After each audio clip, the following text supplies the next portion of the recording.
Ah, salut à tous et à toutes au micro, Jean Lewis. Il est exactement 13h34 à Chicago. Toutes nos excuses pour le petit retard avec lequel nous commençons cette émission à la mi-journée. Voilà, nous émettons depuis le studio central et nous sommes aujourd'hui le dimanche 26 avril 2020. Invité de ce journal La Communauté, nous aurons le professeur Georges Tiba qui est titulaire d'une thèse d'État en psychologie de l'éducation. Euh, Responsable donc en ingénierie et formation d'adultes. Il a aussi un master en sciences de l'éducation, notamment sur les transactions interpersonnelles. Il est en train également de faire des recherches sur la clinique éducative. D'autres recherches portent sur la temporalité psychique chez les adolescents. Actuellement, Monsieur Georges Tiba, le professeur Tiba, travaille à Lille, où il est chargé de cours d'herméneutique et sur la méthodologie des projets, notamment sur la formation des éducateurs spécialisés. Voilà. Monsieur Georges Tiba également a un centre de formation continue pour les travailleurs sociaux. Et il a publié plusieurs ouvrages. Vous aurez donc dans quelques instants la liste et quelques résumés de ces publications, car m'a-t-il dit, elles sont nombreuses et il pourra vous en faire une idée.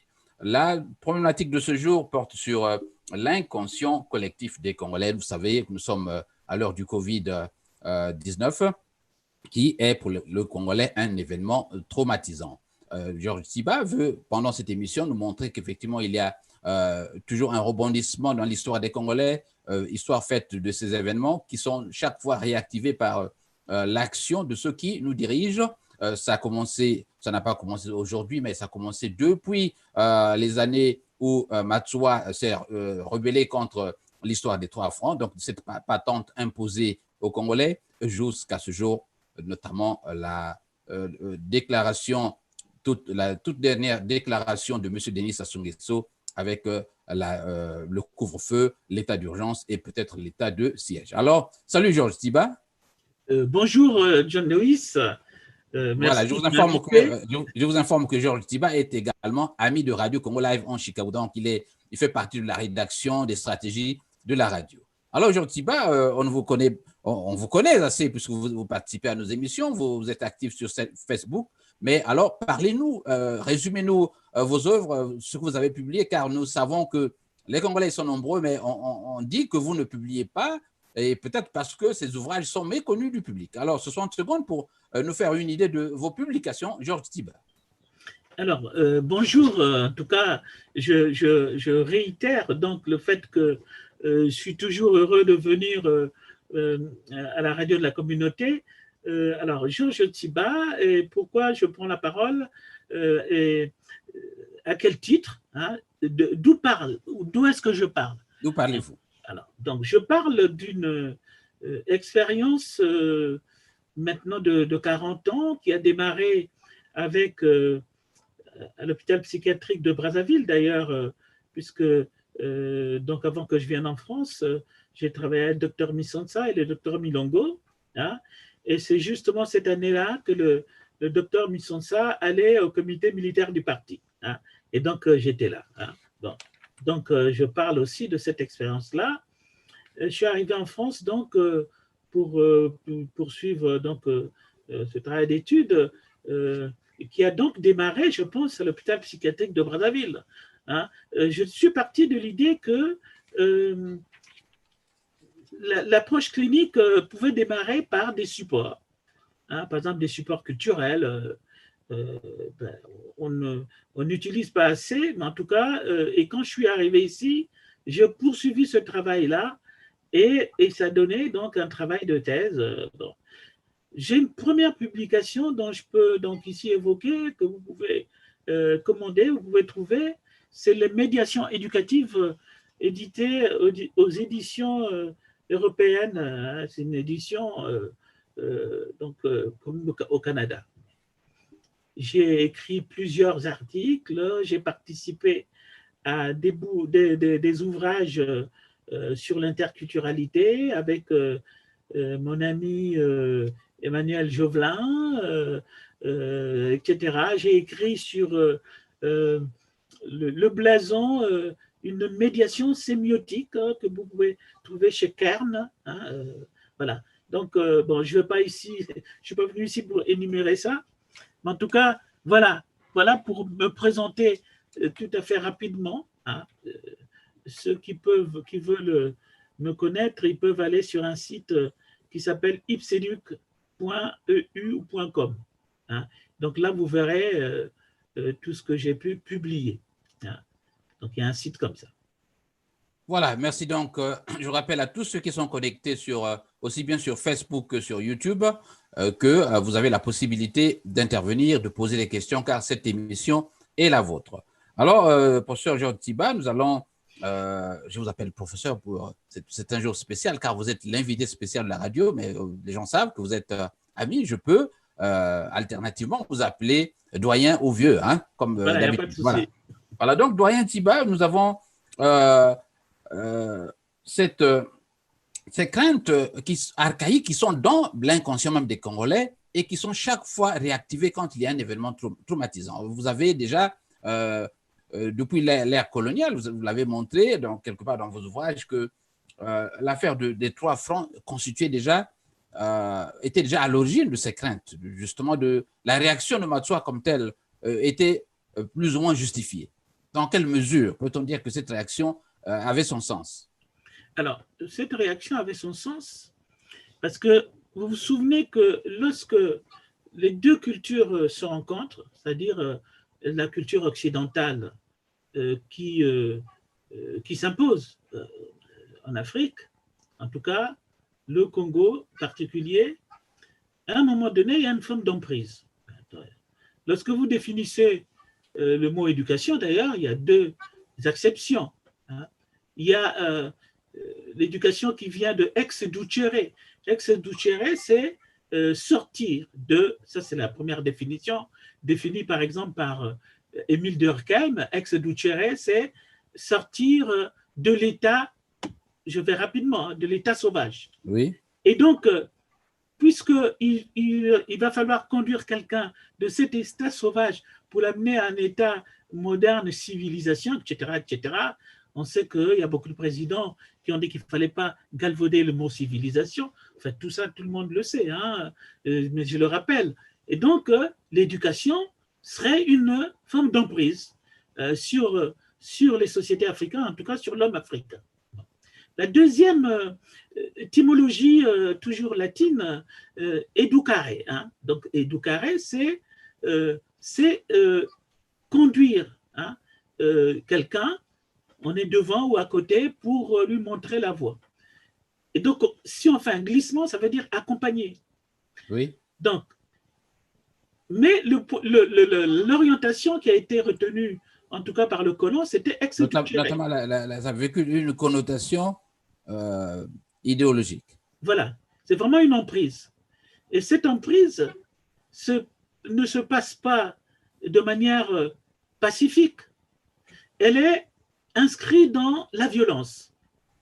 Donc forcément, lorsque vous amenez de la violence à des êtres humains, il y a forcément des mécanismes de défense.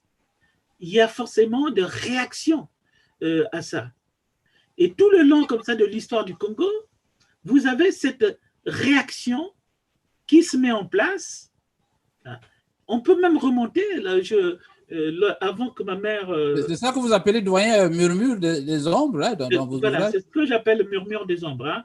Donc, le murmure des ombres, c'est qu'il y a quelque chose qui a été vécu, c'est ça que j'appelle aussi l'inconscient, qui a été vécu par nos ancêtres, ceux qui étaient là avant nous. Alors qu'on ne l'a pas vécu, on le ressent encore. C'est inscrit en nous, ce qu'on appelle les archaïsmes de l'inconscient. Il y a quelque chose qui est inscrit en nous, qui fait que 2 générations après, on est toujours ancré dans cette histoire-là. On est baigné dans cette parole-là. Donc, voilà. Alors, j'allais évoquer ma mère, qui me disait que j'avais un grand-père qui est mort sur le chemin de fer Congo-Océan. Au moment où on a construit le chemin de fer, vous savez comment ça s'est passé?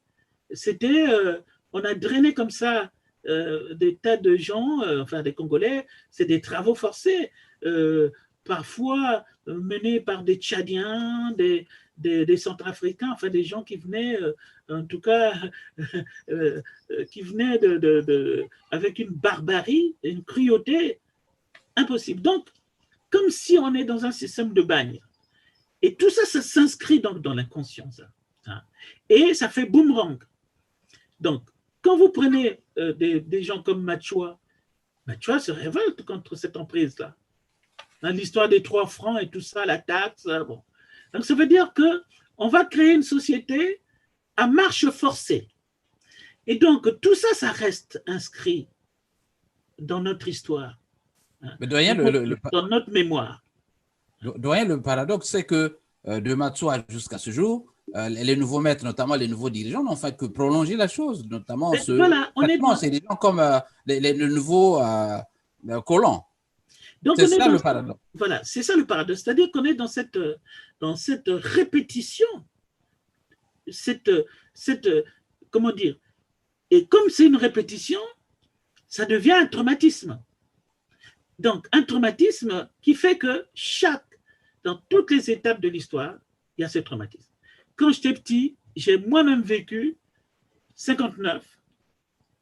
Donc cette, on va dire, guerre civile entre, déjà, à l'époque, entre le Nord et le Sud. En tout cas, c'est inscrit comme ça. Moi, je me souviens comment on marchait là, du côté de Wenzé, qu'on allait ailleurs parce qu'on avait un parent qui avait une maison qui pouvait nous abriter. Et donc, on est dans cette terreur-là. Donc, moi, j'ai vécu ça. Et donc, après, qu'est-ce que vous avez? Les indépendances.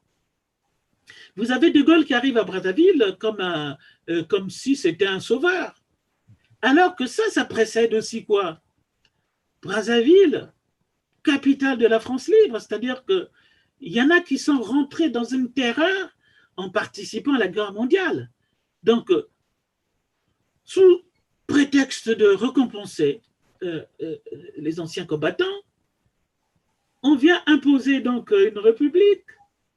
De Gaulle nous donne soi-disant des indépendances, et derrière, il va déléguer,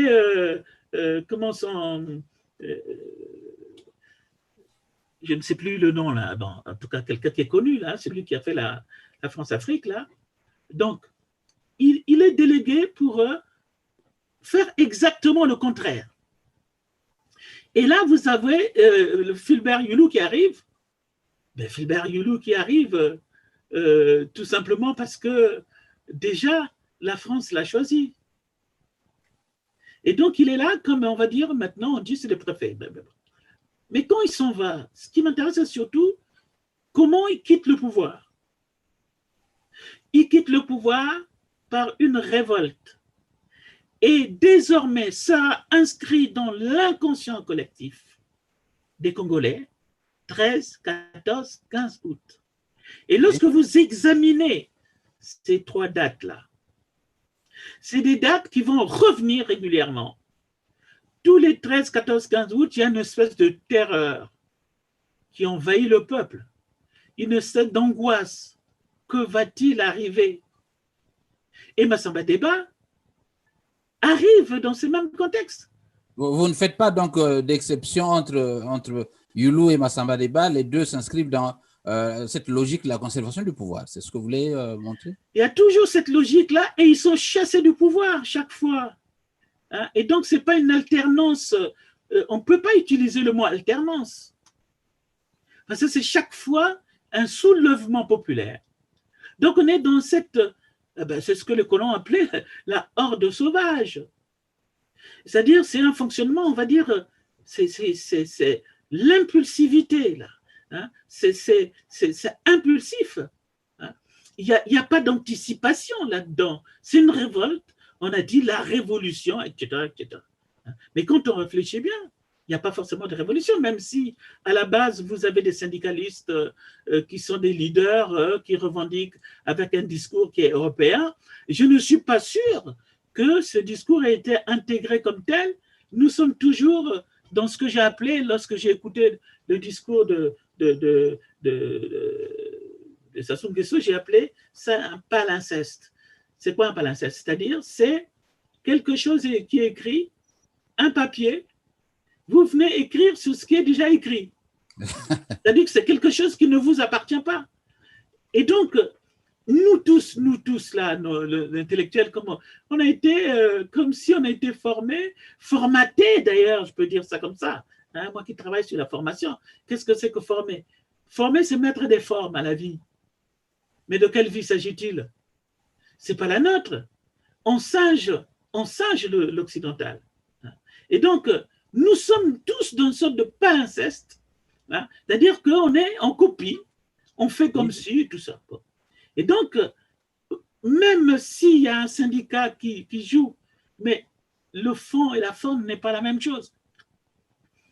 Évidemment, c'est une révolte. Est-ce qu'au cours de l'histoire, vous ne voyez pas qu'il y a quelques étapes où le phénomène est plus ou moins aigu, où il tend à s'estomper? Vous croyez que la ligne, elle a la même courbe?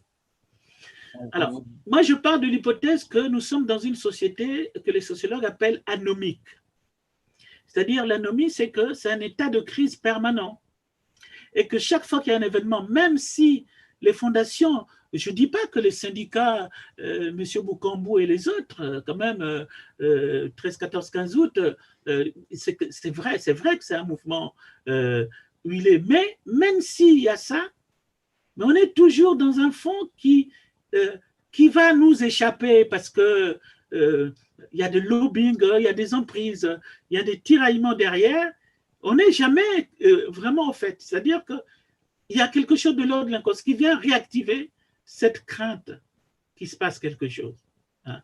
Ce que je suis en train de dire, c'est-à-dire que même si on pouvait lire l'histoire autrement, mais moi, la lecture que j'en ai, c'est de voir que tous ces comportements, c'est des comportements qu'on appelle contraphobiques. C'est-à-dire que pour se protéger d'une éventuelle phobie, d'une crainte, la peur,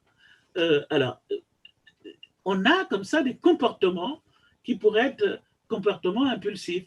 On va sauver. Bon, voilà. Et donc, quand vous passez de Yulu à Massamba Deba, donc vous avez ça. Quand vous passez de Massamba Deba à Marien Gwabi, c'est encore plus criard. Hein? Et là, c'est vraiment le pompon parce que là, c'est l'état militaire qui arrive. Et moi, j'ai toujours regretté cette militarisation, c'est-à-dire que justement, on va venir s'imposer par les armes. Et là, c'est le début quand même d'une sorte comment dire ça? C'est-à-dire, ce qui était déjà de la terreur, avec les armes qui vont crépiter, venez réalimenter cette angoisse fondamentale. Moi, j'appelle ça un inédit vital. Un inédit vital. C'est-à-dire que on pouvait s'attendre à ce que quelqu'un prenne des armes pour dire déposer un président qui fait n'importe quoi. Coup d'État. Mais là, c'est l'État militaire qui s'impose. Et ça va démarrer comme ça. Et en plus, vient le parti unique. Donc, une sorte de sidération de la pensée. C'est-à-dire qu'à un moment donné, même le fait de penser, de prendre du recul par rapport à ce qui se joue, on est dans une sorte de pensée unique, pensée révolutionnaire. Moi, j'appelle ça une usurpation, justement, de quelque chose, d'un fonctionnement public, d'une société. Alors, à l'époque, on ne parlait pas encore de management, hein, mais c'est une sorte de management glacé qui va se mettre en place, puisque tout le monde va se mettre au boulot à charge forcée. Hein. Moi, je me rappelle qu'à l'époque, même quand tu étais lycéen, il fallait passer par des choses pas possibles. Quoi. Oui. Bon, voilà. Donc, moi, quand j'ai mon bac, on est obligé d'aller faire un service soi-disant militaire, encadré par des militaires avant de rentrer à l'université. Je ne sais pas si vous avez connu ces périodes-là. Mais en tout cas, nous, avant d'aller à l'INSEAD, à l'université, si tu n'avais pas fait cette sorte de grande colonie, mais moi j'en ai gardé des séquelles, mais physiques, hein, puisqu'il fallait aller faire du sport encadré par des militaires. Moi, je n'étais pas destiné à être officier. Hein, bon. Voilà, donc Là, on rentre dans une période encore plus traumatisante. Vous avez un parti unique, vous avez la soldatesque qui s'empare du pouvoir. Et donc, qu'est-ce qui va se produire le 18 mars? Et là, dans l'inconscient encore, le mois de mars, tout le monde en parle. Voilà. C'est comme si au mois de mars, il devait se passer quelque chose. Mais voilà. Chaque fois, oui, voilà. Mars, bon, alors. C'était d'autant plus traumatique pour moi. C'est que dans mon parcours, je suis passé au séminaire. Mais avant d'aller au séminaire, j'ai été enfant de corps chez l'abbé Biayenda, c'est lui qui m'a baptisé, etc. Et donc, quand on assassine le cardinal, j'arrive à la cathédrale désert, je vois arriver l'abbé Badilla avec cette ambulance, enfin c'était ce de Volkswagen, il a ramené, enfin il nous a expliqué la poussière, les soutanes, enfin tout ça, c'est pas le propos, mais en tout cas, vous voyez que là aussi il y a un ancrage dans une temporalité, hein, donc une sorte de kairos, les dates comme ça, voilà, le mois de mars, maudit, hein, et donc, voilà, Marianne Ngouabi s'en va comme ça. Et puis, doyen, quand nous prenons Marianne Ngouabi, parti, Sassou Nguesso, j'entends Sassou 1, et plus tard, il y a un moment comme de rédemption avec le fameux phénomène de la conférence nationale, ou encore de la fameuse vérité et réconciliation de l'Afrique du Sud, tout cela dans le cadre de cette thérapie oui, mais ça, on y arrive, parce que il ne faut pas non plus oublier Yombi. Hein? Yombi, qu'est-ce qu'il arrive? Quand il arrive au pouvoir, je repars toujours de l'inconscient collectif. Qu'est-ce qu'il amène, lui? Eh ben, je me souviens, le grand boulevard nettoyé. Il fallait, donc c'était de la propreté. oui. Tous les samedis, on allait travailler pour nettoyer les caniveaux et tout ça, parce que ville propre et tout ça, il a voulu organiser, en tout cas mettre les gens au travail. Mm-hmm. Hein? Bon, et ça se termine. Sassou 1. Donc Sassou 1 arrive, mais comment il s'en va? Il s'en va à la faveur de la conférence nationale. Et c'est là où les choses auraient pu basculer. Parce qu'on a critiqué Monseigneur Kombo. Mais souvenez-vous ce qu'il proposait. Hein, c'est ce que vous évoquez là, c'est ce que tu évoquais, hein, John Lewis. C'est ce fameux lavement de main qui a été critiqué. Mais les gens ne se rendent pas compte que cette histoire qui est ancrée en nous, si on ne fait grâce, si on ne fait pas attention, ben, les traumatismes vont se poursuivre, nos enfants, nos petits-enfants et tout ça. Hein? Et donc, à un moment donné, il faut faire rédemption. Justement, ce qui s'est fait en Afrique du Sud, ce qui s'est fait au Rwanda. Moi, je me souviens ici, en France, j'avais des collègues psychologues, psychanalystes, qui sont partis au Rwanda pour essayer d'accompagner des gens dans des thérapies de groupe. Parce qu'on a des combattants qui ont vécu aussi des traumatismes, mais qui ont peut-être même le sang dans les mains. Mais à quel moment ils vont se débarrasser de cette lourdeur-là? Ils ne se rendent pas compte que leurs enfants vont oui, doyen, à peine commencé, vous avez déjà des questions qui vous arrivent là. Oui. Nous avons une auditrice qui suit l'émission depuis, je crois, le Canada. Voilà, question. Son nom, c'est Laetitia. Comment faire justement pour sortir de ce traumatisme répétitif, de cette terreur inconsciente, de cette peur qui s'active dans le comportement du peuple congolais? La fameuse thérapie. Je crois que vous en... Alors, c'est à vous. Alors, comment faire? Mais comment faire? Mais Monseigneur Kombo avait commencé... La conférence nationale, une option déjà. Hein? C'était une option. Mais après, vous avez des cercles de réflexion. À un moment donné, moi, je me suis dit, il y a toute une flopée comme ça de pasteurs qui émergent, de religions qui émergent.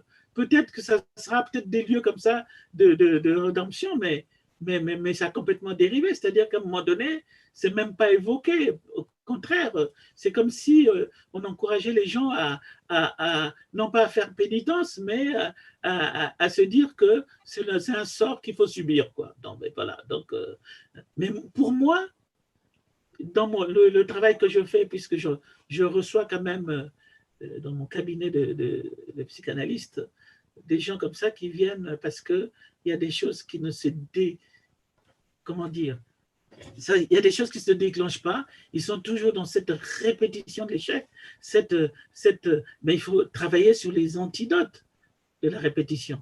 Et les antidotes de la répétition, c'est de faire des cercles de réflexion, des cercles de se raconter, les récits de soi. Hein? Nous, on utilise ça souvent avec les adolescents. Se raconter. Le verbal. Hein? C'est-à-dire qu'à un moment donné, cette culture du verbal, d'ailleurs que j'ai reproché au président, dans un moment comme ça où il y a une pandémie qui arrive, on attend une parole forte. Et là, qu'est-ce qu'on voit? Quelqu'un qui est en train de lire un papier. Donc, faire du plagiat. Hein? Ben voilà. Donc, mais là, on attend des personnes capables de parler. Il faut aller parler, il faut réactiver la parole. C'est ce que j'appelle le sujet, la place du sujet, la place du kimuntu. Il faut réactiver le kimuntu. Et donc, c'est un travail éducatif, au sens éducaré du terme.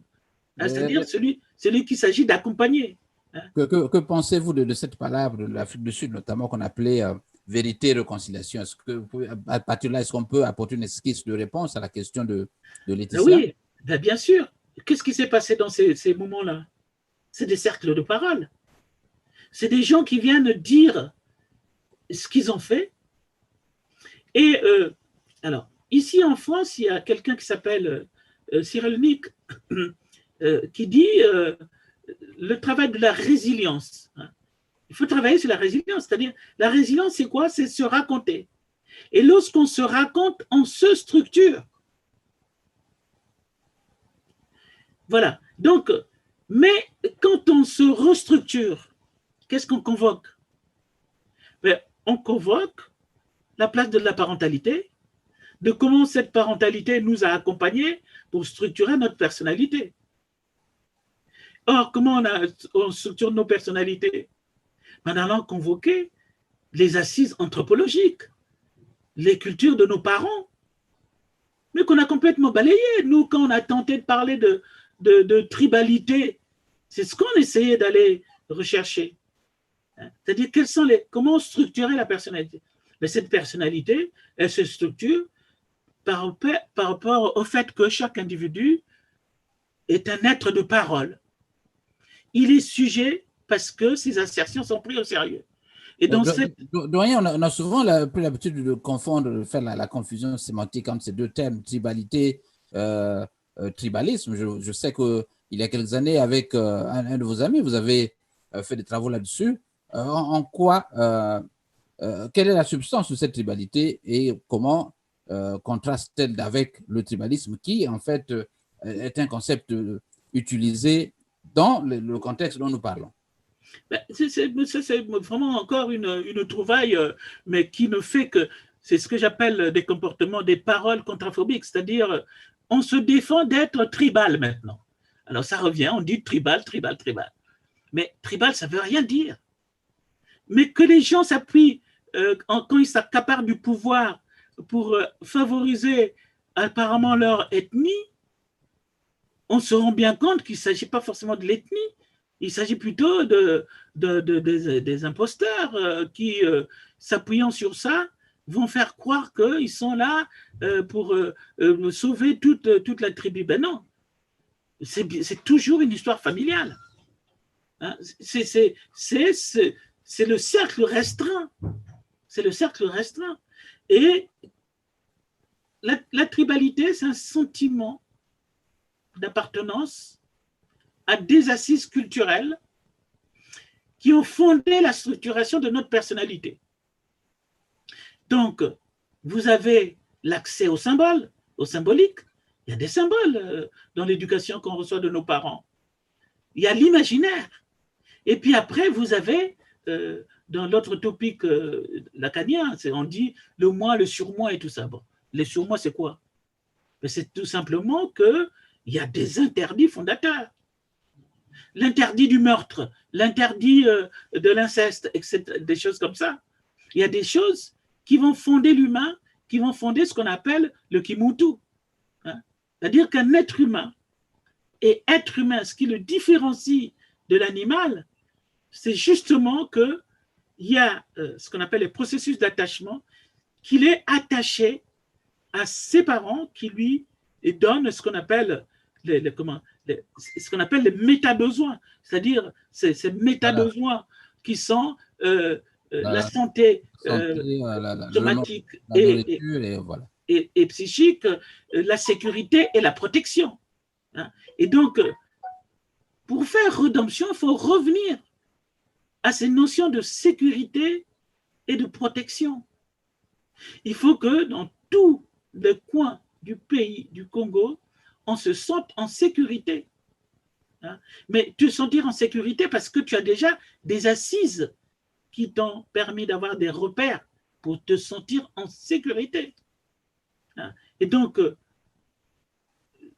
réconciliation et vérité, c'est le retour, la réconciliation, la réappropriation de la parole. C'est chaque personne se réconcilie avec la parole, mais la parole qui fonde la structuration de sa personnalité. Alors, je voudrais voir revenir un peu sur le rapport qu'on peut établir entre ces méta-besoins de l'homme, besoins somme toute essentiels, et cette mémoire, cette violence entretenue par le politique, entretenue par stratégie, puisque c'est ça qui leur permet justement d'asseoir leur hégémonie sur la population. Alors, doit-on dire que dans la plupart des cas, tous les États qui fonctionnent de cette manière, et dont les peuples sont martyrisés, évoluent dans cette violence, dans ce traumatisme, pourront ou ne peuvent pas évoluer? Doit-on expliquer ceci par cela? Il y a un blocage. Si on parle de trauma, de traumatisme, c'est que quelque chose, il y a un nœud qui s'est mis en place qu'il faut dénouer. Hein? Mais comment il faut le dénouer? Il faut retrouver des repères de sécurité, de sécurisation. Hein? Et donc, si vous ne... Comment dire ça? Pourquoi on dit démocratie et tout ça? Pourquoi, si je reviens un peu à la sociologie, que je sors un peu de mon champ de lecture habituel, c'est que quelqu'un, l'homme qu'il faut, la place qu'il faut. Hein? C'est ce qu'on appelle les habilitations intersubjectives, c'est-à-dire qu'on reconnaît les compétences des gens et on leur met à la place de ces compétences-là.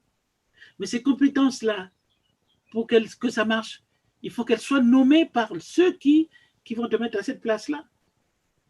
Or, il n'y a qu'un noki-noki, tu n'as aucune compétence, mais on va te mettre là, ce qui fait qu'à un moment donné, ben, tu bouleverses, c'est l'imposture. C'est-à-dire qu'à un moment donné, ben, qu'est-ce qui se passe? La place, c'est ce qu'on appelle l'inconscient héroïque. Vous vous rendez compte, dans un pays comme le nôtre, il y a des honorables maintenant, hein, il y a des vénérables. Enfin, Comment est-ce que toute une société avec une culture basée le Kimuntu est à ce point dévoyée l'humanité, l'humanitude? C'est pas croyable. On est basculé même au niveau linguistique sur des choses mais tellement essentielles que bon, on va importer des cultures, on va singer le blanc, etc. Enfin bon. Donc, c'est vraiment des pertes de repères. Il faut revenir. Doyen, curiosité, est-ce que le Kimuntu lui-même ne peut pas aussi s'enrichir des expériences extérieures, pensées? Si c'est fait, si on est dans un échange, dans une rencontre, il y a quelqu'un qui s'appelle Daniel Siboni qui a écrit un livre parfois que je recommande à mes étudiants. Le titre du bouquin, c'est « Les entre-deux ». Et les entre-deux, le sous-titre, c'est à l'origine du partage. C'est-à-dire que quand les deux cultures se rencontrent, elles s'enrichissent mutuellement. C'est ce qu'on pourrait appeler le métissage. Et donc, là, évidemment, le Kimuntu ça devient non pas le Kimuntu au sens l'altérité, l'humanité, mais ça devient l'humanitude. C'est-à-dire que je ne fais pas à l'autre ce que je ne souhaiterais pas qu'on me fie à moi. Et donc, c'est ça cette Kimuntu qui s'enrichit, évidemment, mais grâce à la science, mais même les sciences. On est dans la science, si vous prenez la science occidentale, on est dans une pensée logico-mathématique. Et donc, il y a un avant, un après, etc., etc. Si je reviens sur le Covid, pourquoi le professeur Raoult a été contesté? Parce qu'on a dit, ben voilà, il ne suit pas le protocole scientifique et tout ça. Oui. Mais ça, c'est la pensée logico-mathématique. La pensée didactique, on va dire. Mais vous avez d'autres modes de pensée, peut-être la nôtre. Mais il faudrait faire une étude comme ça, comment nous on pensait. Ce n'était pas forcément hypothético-déductible, mais c'était une pensée circulaire. La pensée occidentale, c'est une pensée circulaire, mais elle n'est pas hypothético-déductible. C'est-à-dire que Raoult, il dit, moi j'ai de l'expérience, j'ai vécu 10 ans en Afrique, j'en ai mangé de la chloroquine, nivaquine et tout ça, et j'ai cette expérience-là, ça peut marcher, parce qu'il y a une urgence à ce moment-là, mais tu as une sorte de canevas, tu as une nomenclature sur laquelle tu te reposes, mais quand tu vas les soigner, tu deviens clinicien. C'est-à-dire qu'il y a un échange, il y a une interlocution. Ton patient, c'est un interlocuteur. Et vous êtes donc dans une réciprocité, ce qu'on appelle la réciprocité éducative. C'est-à-dire, si tu veux que je t'aide, il faut que tu m'aides à t'aider. C'est-à-dire que l'autre en face de soi, ce n'est pas un ignorant. Donc, c'est bon. Mais loin dans le cas de Raoult ou de ce jeune Congolais démocratique, comment on l'appelle, Jérôme, je crois, Mouyangui. Jérôme Mouyangui. Voilà. Est-ce que nous pouvons dire que la recherche comme telle scientifique, elle est manipulée et orientée strictement par ceux qui dirigent pour des fins peut-être inavouées, ou encore qu'on nous demande de nous insérer dans une espèce de conformisme social, de rite? Je vais mettre un peu la lumière, parce que je ne me vois plus. J'ai eu une remarque d'un auditeur qu'on ne vous voit pratiquement plus. Moi-même, oui, donc je vais allumer quand même. Parce que... Nous allons donc donner à notre invité la possibilité d'ajuster sa lumière. Alors, je vous rappelle que nous sommes à la radio de la communauté avec le professeur Georges Tsiba, qui est un ami de la radio de la communauté depuis plusieurs années, que vous connaissez. Nous parlons ici des événements traumatisants vécus par notre peuple, puisque la problématique porte sur le Congo. Comment ces événements sont chaque fois réactivés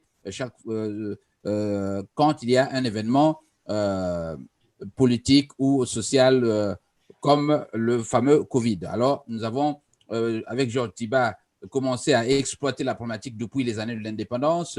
Nous voyons comment le politique lui-même entretient cette relation, notamment comment ils utilisent ces événements pour essayer de violenter le peuple et quel en est l'impact. L'impact, c'est que le peuple est dans l'obscurantisme, le peuple ne peut pas évoluer et qu'à partir de ceci, nous comprenons pourquoi certains pays peuvent facilement évoluer et que d'autres traînent les pieds à le faire. Alors, quelle est la thérapie à envisager? Ce sera peut-être la chute de l'émission, mais nous voulons d'abord, doyen Georges Tsiba, que vous insistiez sur le fameux état d'urgence qui est encore venu violenter davantage ou exhumer ce que les Congolais, cet inconscient collectif des Congolais, notamment les mesures prises par le gouvernement, l'imposition de l'état d'urgence et peut-être de l'état de siège, puisque nous apprenons que dans ce pays, les militaires sont en train de signer des autorisations de vol, d'atterrissage et tout. Alors, nous ne savons exactement pas ce qui se passe. Dans quelle mesure peut-on dire que ce que le discours de Denis Sassou Nguesso constitue encore un autre facteur qui vient de déclencher ce que nous décrions, notamment la fameuse, cet inconscient collectif? Alors, donc, ça, c'est ce qu'on pourrait appeler, c'est certains qui se sont accaparés de ça, ce qu'on appelle l'inconscient glorieux, hein, ou une sorte d'idéal du moi, comme ça. C'est-à-dire que quand on arrive au pouvoir, ben, on se croit tout permis.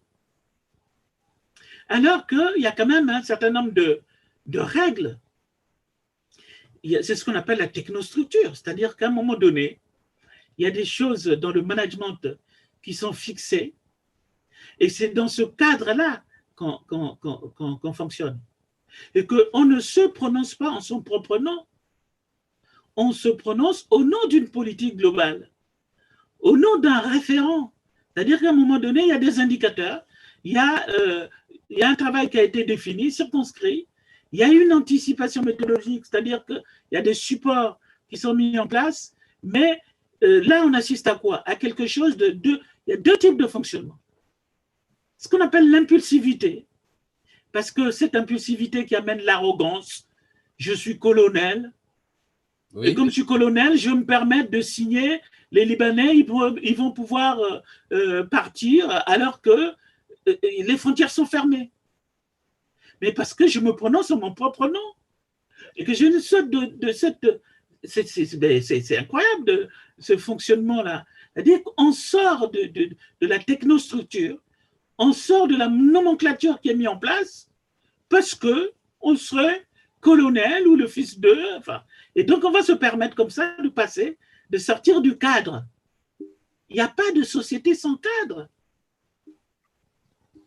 Voilà. Et donc, c'est ce qu'on appelle l'usurpation. L'usurpation, c'est de faire on se crée une espèce d'idéal du moi. Je suis parvenu, je suis colonel, j'ai des galons. C'est pour ça que tout à l'heure, je disais, lorsque Marien Gwabi arrive avec la militarisation du Congo, là, on était mal parti. Hein, que ce n'était pas pour, en tout cas, calmer nos angoisses. Hein. C'est du terrorisme. Voilà, doyen, nous avons, je vous informe donc à tous ceux qui nous écoutent que nous avons l'arrivée d'Alphonsine Mukwiza. Alphonsine, est-ce que vous nous entendez? Que je vois avec plaisir. Voilà. Oui, bonjour, monsieur Ntiba. Bonjour. Voilà, Alphonsine Mukwiza qui est amie de la radio. Nous allons donc, Alphonsine, vous allez vous jeter rapidement à l'eau avant de parler solidarité. Alors, nous parlons ici des mesures prises par des soldats qui autorisent l'atterrissage des vols, outrepassant donc l'autorité de ce qu'ils appellent là-bas l'Agence nationale pour l'aviation civile, donc qui délivre ces autorisations. Alors, dans quel monde sommes-nous désormais? C'est très grave, ça. Alphonsine. Alors, je ne sais pas. Merci à monsieur Jean Lewis, encore une fois, pour ce grand boulot que vous faites de sensibilisation, de mobilisation. Et je salue monsieur Georges Ntiba pour sa présence et sa brillante intervention, comme d'habitude. Hein. Voilà. Ben merci pour cette parole. Alors, moi, je me dis les vols, parce que vous parlez des vols Air France. Mais vous savez bien que le principe de la France… Il y a un autre vol du Liban hein, dont on parle. Ah, du Liban. Oui. Alors, ce sont les Libanais qui repartent chez eux. C'est tout? Mais ces vols ne sont pas autorisés par l'autorité habilitée à le faire. Ah oui, mais justement, c'est ce que M. Georges Ntiba est en train de dire, qu'on est dans un pays sans cadre. Donc, tout le monde est chef dans tout. Tout le monde fait tout. Et personne n'est responsable. C'est ce qu'on dit, justement. Tout le monde est chef dans tout et personne n'est responsable.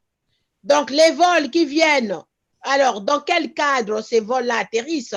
Ils atterrissent vides ou chargés? Donc, si ce sont des vols qui atterrissent vides, il faut que la procédure soit respectée. Donc, l'Agence nationale de l'aviation civile, je pense que c'est d'abord son boulot. Après, il faut voir par rapport aux affaires étrangères, quels sont les accords qui ont été signés par rapport à l'atterrissage de ces vols. Oui. Donc, C'est ça le problème. Donc, je suppose qu'au niveau de la diplomatie, la diplomatie congolaise a accepté l'atterrissage de ces vols malgré la fermeture des aéroports. Voilà, merci donc. Je vous rappelle que Alphonsine Mikuiza est également amie de la radio. Alphonsine, vous arrivez donc ce dimanche avec une autre information qui porte sur la solidarité. Doyen Tiba, vous pensez aussi à la solidarité, hein? Avez-vous fait des dons au pays, Doyen Tiba? Mais je ne fais que ça. Toute l'année. Moi aussi, je ne fais que ça, mais on préfère ne pas en parler sur les antennes. Alors, Alphonsine, vous avez une initiative qui porte sur la solidarité, précisément au Congo-Brazzaville. Est-ce que vous pouvez nous en parler? Oui, merci, monsieur Jean Lewis. Ben, j'encourage et je félicite tous nos compatriotes, surtout ceux de la diaspora. Quand je parle de la diaspora, c'est la diaspora partout dans le monde qui mettent en place des initiatives pour aider les populations les plus démunies au Congo-Brazzaville. Parce qu'on sait aujourd'hui que la situation est catastrophique et qu'il y a l'urgence. Donc moi, justement, par rapport à cette urgence, j'ai eu des associations des femmes, des mamans congolaises qui m'ont sollicité pour les aider à aider ceux qui sont dans la difficulté, mais la vraie difficulté, ceux qui sont dans la galère, la misère, ceux qui n'ont rien à manger. Donc, c'est une urgence, l'alimentation. Quand on n'a rien à manger, je pense qu'on ne tient pas 7 jours et on meurt. Voilà. Donc, ces mamans-là m'ont sollicité, ils m'ont dit, voilà, nous ici à Brazzaville, on entend parler des dons, mais notre secteur, notre quartier, notre arrondissement, on n'a rien vu, on ne sait pas quoi faire, on meurt de faim. Les jeunes femmes, les mamans qui vendent au marché, comme le marché, le passage au marché est limité, on ne sait pas quoi faire, comment s'en sortir avec nos familles pour nourrir nos familles. Vous imaginez les jeunes filles qui vendent du bois, du charbon, du riz, du tangawi. C'est ça la difficulté, le problème aujourd'hui. Donc, moi, j'ai dit par rapport à, je n'ai pas assez de moyens, je vais solliciter mes compatriotes de la diaspora pour voir si on peut aider, mais c'est une aide immédiate. Donc, on a besoin de l'aide immédiate en vivre. C'est de ça qu'il s'agit, en vivre. Alors, Alphonsine, c'est cette photo donc, que nous voyons, c'est celle de Mukondo. Oui, de ma publication, justement, c'est pour... alors, les mamans ont évalué en fait leurs besoins urgents par rapport au nombre de personnes qu'elles ont pu recenser, ceux qui sont vraiment dans la difficulté, les mamans, les grands-mamans, les jeunes filles, mères, ainsi de suite. Donc, elles m'ont envoyé leurs propositions, leurs projets. Elles m'ont dit, voilà, nous, on a besoin, si on peut au moins ravitailler 500 personnes dans ces quartiers-là, voilà, on a besoin de 100 sacs de riz, oui, de 20 bidons de litres d'huile pour 500 personnes et du matériel pour fabriquer nous-mêmes 500 masques. Donc, on démarre d'abord sur ça et puis on va distribuer au fur et à mesure, on peut élargir, étendre l'aide partout où il y a vraiment une grande nécessité, une grande urgence. Donc, justement, c'est pourquoi j'ai dit, tiens, étant donné que moi-même, je ne peux pas tout financer parce que le don est d'abord volontaire et normalement, le don est anonyme. Donc, moi, j'ai pris l'initiative avec ces mamans-là de publier justement, de créer le compte sur Litchi pour justement pour que ceux qui ont la bonne volonté puissent participer. Celui qui a 2 €, il met. Celui qui a 5 €, 10 €, 50 €, ainsi de suite. Donc, c'est sur Litchi que j'ai créé justement cet appel aux dons, mais c'est directement pour distribuer l'alimentaire et jusqu'à peut-être louer un véhicule citerne pour ravitailler certaines personnes en eau potable. Parce que vous vous rappelez qu'il y a eu des éboulements et de l'inondation, par exemple, dans Filou. Il y a des gens qui n'ont plus rien là-bas. Et il n'y a aucune aide qui est arrivée là-bas jusqu'à ce jour. Donc, c'est difficile. C'est difficile pour ces populations qui n'en peuvent plus. Donc, c'est ça l'urgence. j'ai dit, bon, par rapport à ce que moi j'ai, je ne peux pas faire toute seule. C'est pourquoi je sollicite tous nos compatriotes qui peuvent venir en aide. Et en plus, ce qui est sûr, c'est que tout ce qui sera versé, cotisé, toutes les dépenses seront publiées et ceux qui vont contribuer sauront là où est allé leur argent. Donc, il y aura la transparence. Le problème, Alphonsine, il faut insister sur la gestion de ces ressources, de ces dons, parce que chaque fois, on constate que ces dons ne sont pas bien gérés et que qu'il y a des problèmes, aussi bien ici qu'au pays. Alors, vous devez insister sur la gestion, sur que les dons doivent aller directement dans les mains de ceux qui souffrent, qui ont des difficultés, car nous savons qu'il y a des gens là-bas à Brazzaville qui peut-être n'en ont pas besoin. Il faut donc faire la priorité à ceux qui souffrent. Exactement. Il y aura les images. Hein. Donc, les mamans ont promis fournir les images à la diaspora qui va aider. Les mamans ont promis de filmer les factures, tout ce qu'elles vont faire. Parce que j'ai déjà aidé ces associations-là personnellement depuis 2016. Hein. Donc, parfois, je les aide, mais quand j'envoie de l'argent, elles utilisent l'argent pour ce qui a été convenu. Donc, je n'ai jamais eu de problème avec cette association. C'est une association des femmes, des mamans, qui sont bien capables de gérer et elles vont donner l'aide à celles et ceux qui sont vraiment dans la grande difficulté et on va y veiller justement. Donc, j'ai confiance à ces mamans, à cette association parce que j'ai déjà fait quelque chose avec elles et ça se passe bien. Mais là, ça demande, on veut aider au moins 500 personnes. Donc, on a misé entre 500 et 1000 personnes. Voilà, et ça va se faire. Il y aura le contrôle.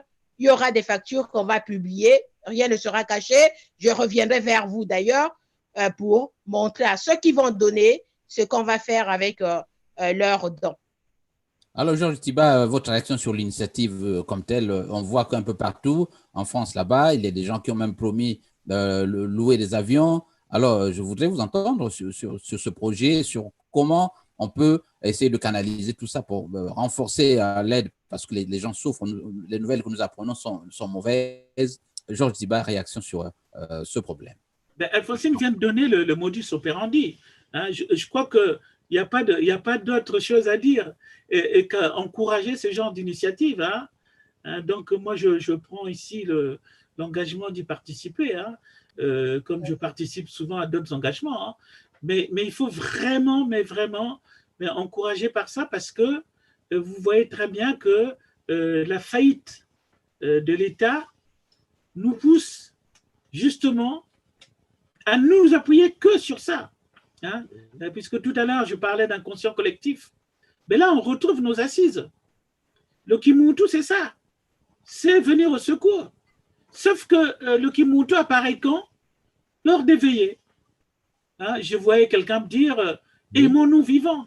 C'est-à-dire qu'à un moment donné, lorsqu'elle est morte, mais on dépense des sommes, mais fabuleuses, mais du vivant. On n'a pas cette solidarité-là.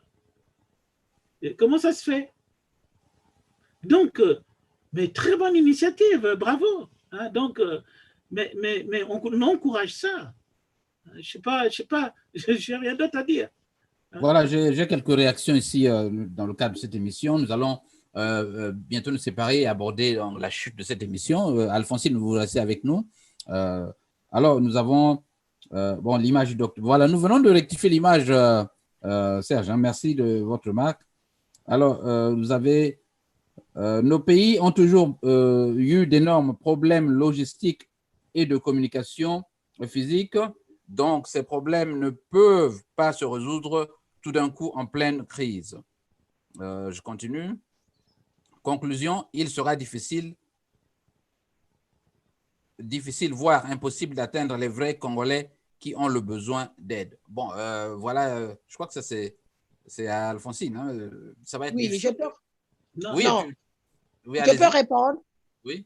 Alors, moi, cette association des mamans, c'est pas de l'imagination, c'est pas de l'imaginaire, c'est des mamans qui sont sur le terrain, qui s'occupent des jeunes filles, des personnes âgées. Donc, elles ont déjà recensé celles et ceux qui sont vraiment dans la grande précarité.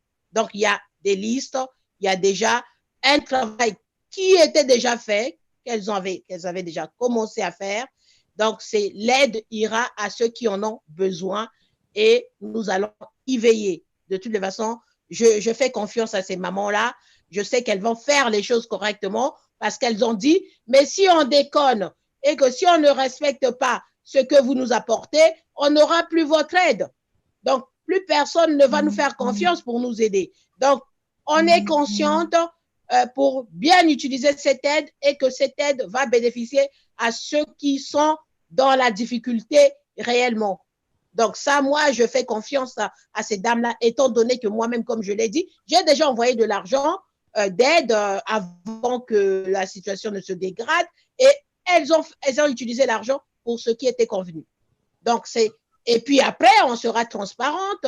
Elles-mêmes, elles vont partager les vidéos, elles vont partager ce qu'elles vont faire, elles vont partager la distribution, les images de distribution. Donc, vous allez voir ces images-là, il y aura de la transparence. De toute façon, il y aura de la transparence. Alors, je vais également vous dire que je gère déjà les comptes des grandes associations ici et j'ai toujours été transparente dans la gestion. Donc, actuellement, je gère le compte de CRC Brazza et il y a la transparence dans les comptes. Donc, il n'y aura pas de problème pour la transparence avec les mamans. C'est des mamans, des femmes responsables, justement. Voilà. Doyen, question de curiosité avant de terminer ce journal. Est-ce que, sur le dernier point, Doyen, est-ce que vous avez l'impression que les Congolais répondent massivement à cet élan de solidarité, car nous savons que dans d'autres pays, la chose se passe peut-être un peu autrement, hein, que nous le faisons dans nos diasporas. Mais je crois que ce qu'on a abordé aujourd'hui, qui était la question de l'inconscient collectif, c'est ancré chez le Congolais. Le Congolais n'aime pas forcément le matalana. Hein? C'est-à-dire qu'on n'est pas là. C'est-à-dire vous ne pouvez pas imaginer les mouvements de solidarité qui existent entre les gens. Hein? Ce qui est défaillant, c'est l'appareil d'État. Mais les gens entre eux sont solidaires. Ça reste. Et c'est peut-être à partir de cette solidarité-là que le processus de résilience va se mettre en place chez nous. Mais Doyen, la fameuse, parce qu'on va en terminer maintenant sur cette thérapie, comment dire, envisager la thérapie de la survivance, elle viendrait du citoyen lui-même ou ça doit être une action collective initiée par ceux qui dirigent, encore que ceux-là sont eux-mêmes les bourreaux? Comment envisager cela? Non, ceux qui sont là, ils ont fait faillite. Hein? Donc, c'est la faillite. Cette thérapie va se faire si on retrouve la culture orale. Monseigneur Kombo, je reviens toujours à Monseigneur Kombo, qui avait initié le lavement des mains. Il nous faut trouver une personnalité, comment dire, je ne sais pas comment le dire ça, c'est-à-dire à partir du moment où on aura quelqu'un qui a une parole forte et que tout un moment, on va lancer comme ça, je ne sais pas moi, ça peut être des semaines de prière, hein, ça peut être où on vient ici expier, sortir de la culpabilité. Je vous dis, il y a des gens qui ont des sangs sur les mains, mais qui vivent ça peut-être de manière traumatique. Mais s'ils ne vont pas voir quelqu'un pour déposer ça, ça va être difficile pour leurs descendants. Il ne faut pas qu'ils pensent qu'à eux, hein, parce que c'est des choses qui vont ressortir des générations après. Il faut qu'à un moment donné, on prenne conscience qu'à un moment donné, il faut déposer, il faut passer par la parole. Hein, c'est ça la thérapie de la survivance. Hein, cet traumatisme qui survit en nous, il faut retrouver des assises pour ça. Ça peut être les prières, ça peut être les églises, mais ça peut être aussi des cercles de réflexion chez les intellectuels, etc., etc. Ça peut être tout simplement des thérapies de groupe. Ça s'est fait au Rwanda. Ça s'est fait au Rwanda. Je vais même vous dire, ça s'est fait en Roumanie. Ça s'est fait en Roumanie. Des groupes de parole. On a l'air de ne pas prendre ça au sérieux. Mais pourquoi il y a une flambée de groupes de prière? Mais c'est ça, c'est ça. Il y a un moment donné, il faut revenir à la parole. Il faut se réconcilier avec la parole.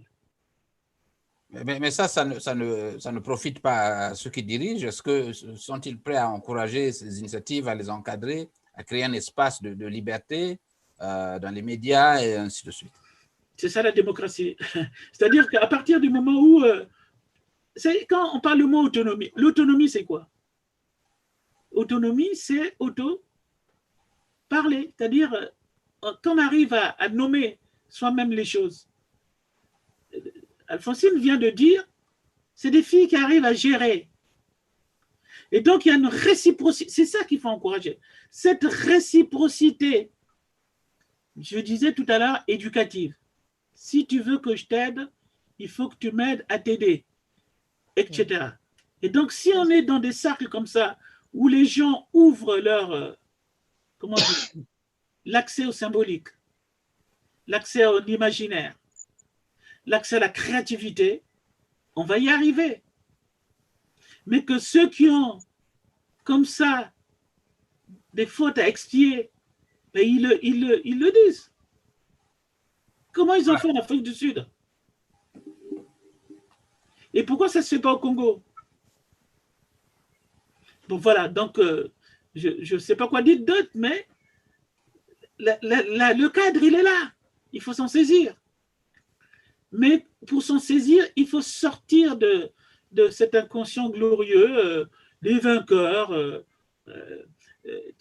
Les gens qui sont au pouvoir disent, mais nous, on l'a acquis. Ce pouvoir, on l'a acquis de force, là. C'est un butin de guerre. Il faut sortir de ça. Oui.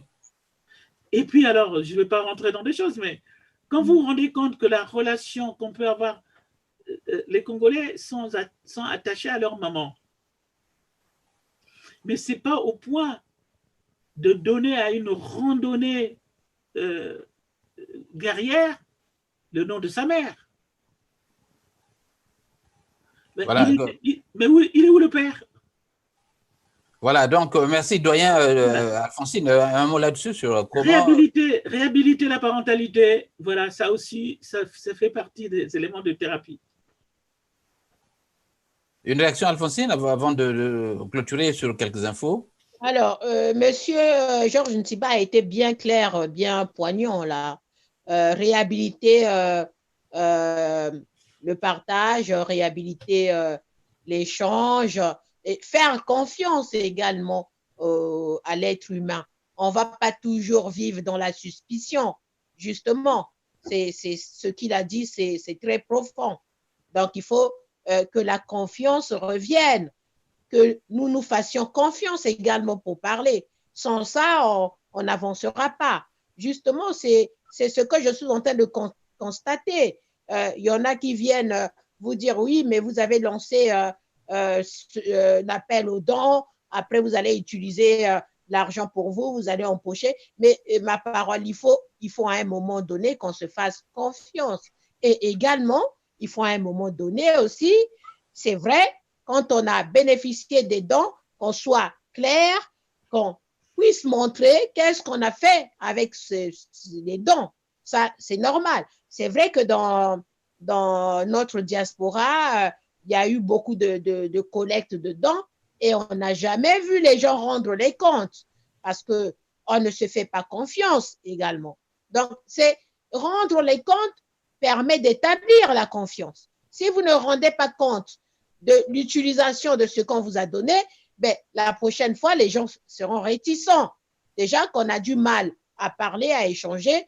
Alors, vous imaginez bien quand il s'agit d'argent, même si ce n'est pas grand-chose, la personne qui a donné aura toujours ce sentiment d'être arnaqué. Donc, cet échange mutuel doit être au centre de toutes les activités, peu importe lesquelles, y compris les activités d'aide au pays. Voilà ce que je voulais ajouter par rapport à ce que M. Georges Ntiba vient de dire. Voilà, la radio de la communauté, merci donc à tous ceux qui sont connectés sur YouTube et sur Facebook. Nous avons quelques infos avant de refermer ce journal. On nous annonce ici le décès de M. Pierre Manteau en France à l'âge de 77 ans. On le présente comme un matsuaniste. Hein, voilà, c'est M. Hervé Maïka. Pierre Manteau, le dernier porte-flambeau des matsuanistes, nous quitte ce jour à 77 ans à Paris. Bon, moi, je ne l'ai pas connu.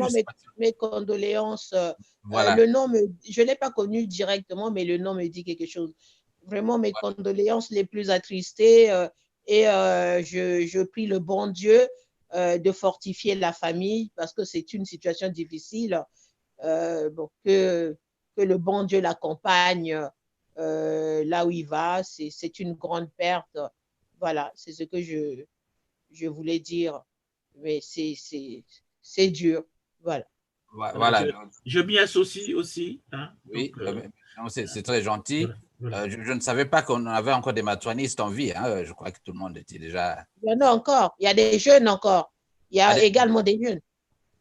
OK. Alors, nous avons… Oui. Nous avons d'autres infos, notamment un accident. Voilà, on déplore toujours ces accidents. C'est Brazza News qui nous rapporte ceci. Sur la route, je crois, de Makabandilou, on déplore un accident ici. Vous voyez une voiture qui s'est renversée. Le commentaire, accident vers terre jaune au quartier Makabandilou, Brazzaville, à cause du mauvais état de la route. Une voiture de marque RAV4 s'est renversée dans un caniveau. Heureusement, il n'y a eu aucun cas grave. Voilà, c'est heureusement qu'il n'y a pas eu de blessés ou de morts. Dernière information, nous avons au niveau… vous vous souvenez, Alphonsine, ici, nous avons toujours déploré le fait que ce gouvernement n'imite pas ce qui se fait à l'étranger en matière de comment traquer le virus jusqu'à ces derniers retranchements. Bon, vous allez apprécier ceci. Voilà l'image que Brazza News nous a envoyée. Alors, comment vous appréciez ceci? Alors, ils vont donc dans les rues pour pulvériser les insecticides, traquer le virus dans ces derniers retranchements. Réaction? Franchement, je ne comprends pas. Il y a un comité, non, de Covid là-bas. Oui. Il y a quand même des spécialistes dans cette commission. Ma parole. Le Congo a quand même des spécialistes là-bas, non? Absolument. Ben oui, mais alors là, la désinfection, ils ont confiné comment? On a mis des gens en quarantaine où? On a soigné qui? Il y a combien de nombre de contaminés? Il y a combien de décès? Mais rien n'est contrôlé, il n'y a rien. Alors, nous faire le cinéma de pomper des insecticides, c'est bien peut-être pour le paludisme, et à condition que ce soit des produits qui ne soient pas nocifs aussi pour les poumons de la population et l'environnement. Mais Alphonsine, vous ne l'avez pas dit quand il s'est agi des autres pays. Nous avons vu, on a projeté des images où des gens pulvérisaient ces produits, nettoyaient, lavaient pratiquement les rues. On l'a vu au Japon, un peu partout. Mais non, mais c'est différent. Hein? Mais oui, mais c'est pas la même, c'est pas pareil. Ils ont contrôlé les contaminés, ils ont contrôlé ceux qui sont contagieux, ils ont contrôlé, ils ont testé, ils ont confiné, c'est pas possible. C'est pas en sortant comme ça avec des surblouses ou je sais pas, des combinaisons pour aller. Alors, ils pompent déjà où? Ils pompent dans la rue. Je ne comprends même pas l'efficacité de ce qu'ils sont en train de faire. Je ne comprends rien du tout. À part des coups d'annonce pour montrer à la télé, je ne sais pas. Je ne suis pas spécialiste, mais quand les autres font ça, c'est qu'ils ont déjà travaillé en amont. Oui. Vous avez vu en Asie, les gens étaient confinés et pendant ce confinement sérieux, le contrôle de ceux qui étaient malades, ceux qui étaient porteurs, le confinement de ceux qui étaient porteurs et de la population, c'est suite à ça qu'ils ont commencé à pulvériser. Chacun était chez lui. Mais vous imaginez bien, à Brazzaville, ils nous ont parlé de confinement. Vous voyez comment les rues sont, il y a du monde dehors. Mais c'est normal, les gens n'ont rien à manger. Vous voulez qu'ils soient confinés comment? Doyen, Il n'y a votre pas réaction? d'eau là où il faut. Il n'y a pas d'eau, il n'y a pas d'électricité comme il faut. Vous voulez que les gens restent confinés, comme on ne sait même pas quels sont les clusters, comme on a dit. C'est-à-dire là où il y a des malades. Ils sont où? On les a parqués où? On les a mis où pour les contrôler? Vous voyez bien que il y a tellement de manquements sur des choses élémentaires qui pouvaient être mises en place. Il y a plein de choses élémentaires. On n'a pas besoin d'avoir fait des longues études pour faire le minimum. Déjà contrôler ceux qui sont malades, ceux qui sont positifs, tester selon ce qu'on a comme moyen. Mais je me demande s'il y a même des tests au Congo.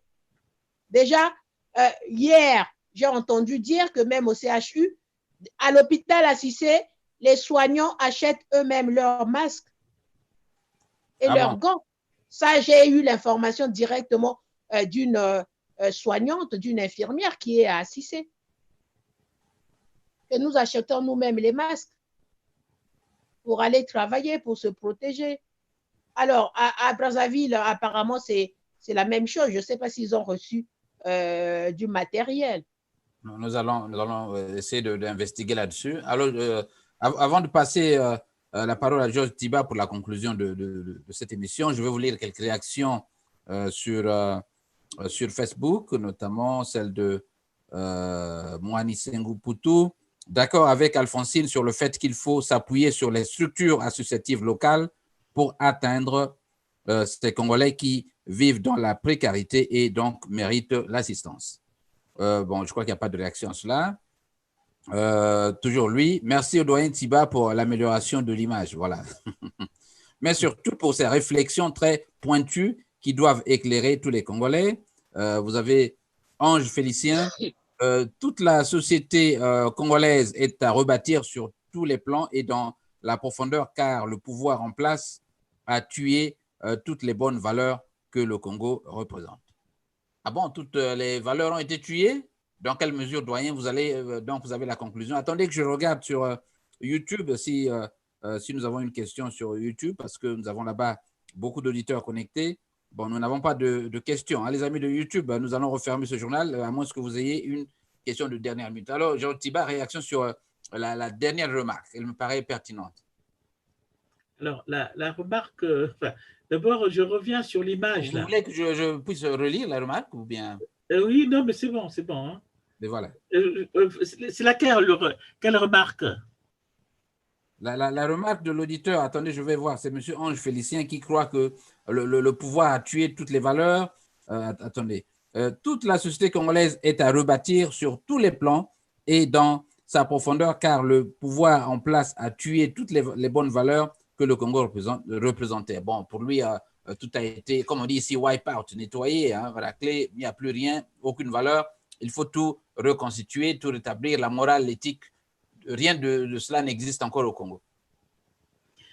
Non, mais il veut tout simplement dire que les structures les assises, hein, en tout cas les structures sociologiques qui permettent à un État de fonctionner ont été mis en faillite. Hein. Donc, on peut dire ça comme ça. Mais si on part de toutes les structures mnésiques, hein, c'est-à-dire la pensée, la mémoire, il y a des choses qui sont inscrites en nous qui sont culturelles. Il y a ce que j'ai appelé les survivances. Il y a des choses qui restent. Il suffit d'une sorte d'étincelle pour que ça reparte. Et c'est ça qu'on appelle la structure de la personnalité. C'est-à-dire qu'on a des fondations, il y a des fondamentaux, il y a des interdits fondateurs, il y a ce qui humanise, mais ça reste en vous. Pourquoi il y a des réactions, pourquoi il y a tout comportement contraphobique? C'est pour se protéger. C'est ce que les psychologues appellent le coping. Les stratégies de coping, c'est quoi? C'est-à-dire tout ce qu'on met en œuvre pour se protéger d'un État, dictateur. Hein? Voilà, quand je dis ça, je pense en même temps… Vous utilisez comme le terme de coping, hein, mécanisme.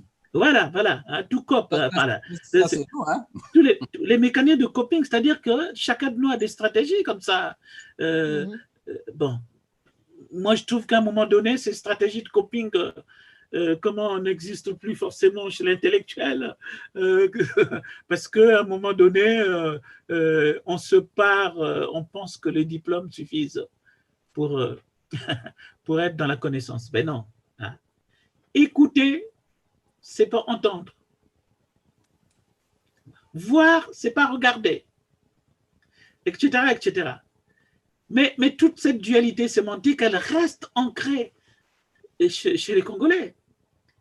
Et donc, il suffit de mettre en place, faire une sorte de re-engineering, de restructurer les choses pour que ça démarre. Tout simplement parce que le potentiel, il est là. C'est ça pourquoi je disais, reprenons la parole. C'est un travail d'orientation, mais qu'est-ce que c'est que l'orientation? Orienter, c'est chercher l'Orient. C'est chercher le lever du soleil. C'est donc réinscrire les gens dans la portée de leur histoire culturelle. Hein? Qu'est-ce qui fonde la personnalité congolaise? C'est bien tout ce processus d'attachement qu'on a eu avec nos mamans, comment la séparation individuation s'est faite, comment l'école nous a structurés, nous a donné des armes et tout ça.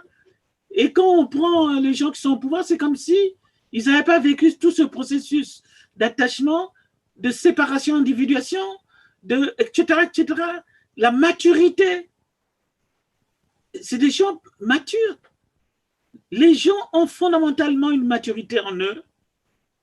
Ça va redémarrer si les structures, les bonnes structures sont là. C'était Obama qui disait on n'a pas besoin des gens forts, on a besoin des structures fortes. Donc la démocratie. Ça. Hein? Ah oui. Des institutions fortes. Des institutions fortes, voilà. Hein? Alors j'ai oublié d'évoquer l'ouvrage de Maître Masego Thiassé. Oui, allez-y. Hein? Donc c'est un ouvrage que j'ai trouvé intéressant sur autopsie d'un État totalitaire. Alors, Maître Masego Thiassé, il est docteur d'État, c'est un chercheur. Et donc, je trouve que ça a été toute une archéologie de la terreur. Il a été, parce que quand vous regardez son bouquin, ben, il vous donne des détails, c'est un travail documentaire. Les gens, un jour, qui feront des recherches sur ce terrorisme d'État, ben, ils pourront aller nous le montrer? Ben, je peux le montrer, je ne sais pas si on le voit. Oui, attendez, je vais vous zoomer là. Voilà, allez-y. Donc voilà, donc c'est autopsie d'un État totalitaire. Mais alors, si je le montre, c'est parce que quand vous lisez ce livre, vous revoyez tout l'historique des traumatismes subis au Congo. Hein? C'est ça. C'est ça qui est intéressant. C'est-à-dire, c'est quoi cette cruauté? Comment ça se fait que ça existe? Comment est-ce qu'on a pu arriver à cette inhumanité, cette cruauté? Comment à ce point-là? Lisez donc ce livre-là. Moi, j'en fais la pub, mais en tout cas... il va m'envoyer des droits de... Voilà, mais tout simplement en tant que chercheur, ceux qui font des recherches sur comment est-ce que l'autodestruction là, de l'être humain, comment on se détruit soi-même. Finalement, ce n'est pas l'autre qu'on détruit, on se détruit soi-même. Voilà. Tout ça, c'est des traces qui restent ancrées et pourtant, de ces traces, le Congolais a mis en place des stratégies de coping. Voilà. C'est ça le signe d'espoir. Voilà, je crois que c'était ça le mot de la fin aussi, hein, je crois. Voilà. Merci à vous. Voilà, donc je tiens à remercier le doyen Georges Tiba, ami de la radio. Je remercie également Alphonsine Mukwiza. Alphonsine Mukwiza, je vous informe que j'ai donc mis le lien Lechi, je crois, sur ce lien de l'émission.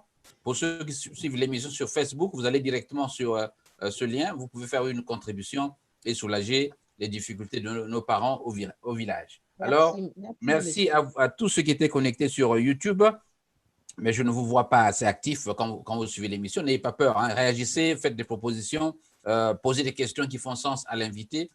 Ici, l'objectivité, nous disons, c'est ici, le devoir d'informer, c'est nous. Merci encore une fois pour votre fidélité. Abonnez-vous à la chaîne YouTube Radio Congo Live 11 Chicago pour avoir l'information en temps réel. Alphonsine, je vous retrouve le week-end prochain sur ce plateau, je crois. Ouais, merci.